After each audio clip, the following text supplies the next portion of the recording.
Hello friends नमस्कार loser study को स्वागत करछि।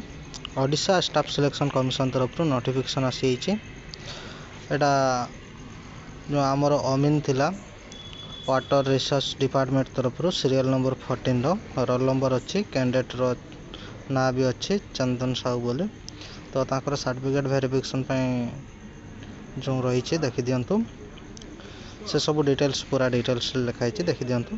तो जो भाई भौणी मैंने भी जाना टे जन दिंतु नोटिफिकेशन विषय पूरा मेंशन कराई देखु सीरियल नंबर 14 बोली पिलार ना चंदन साहू कैंडिडेट रोल नंबर भी दिखाई अमीन पोस्ट दिला है क्लियर। तो जो भाई भौणी मैंने जाना टे जन दिंतु मु तले लिंक दे दूचे लिंक रू जाकर डायरेक्टली साइट को आसीपर। वीडियो जी भल लगुता है लाइक शेयर कर दिंतु आउ एपर्यंत जब मो चैनल को सब्सक्राइब करना सब्सक्राइब कर दिंतु। जॉब रिलेटेड जो भी नोटिफिकेशन आसो मो चैनल माध्यम आपको जनइबी तले भी लिंक दे दूचे लिंक रू भी जाकर डायरेक्टली साइट को आसीपर। धन्यवाद।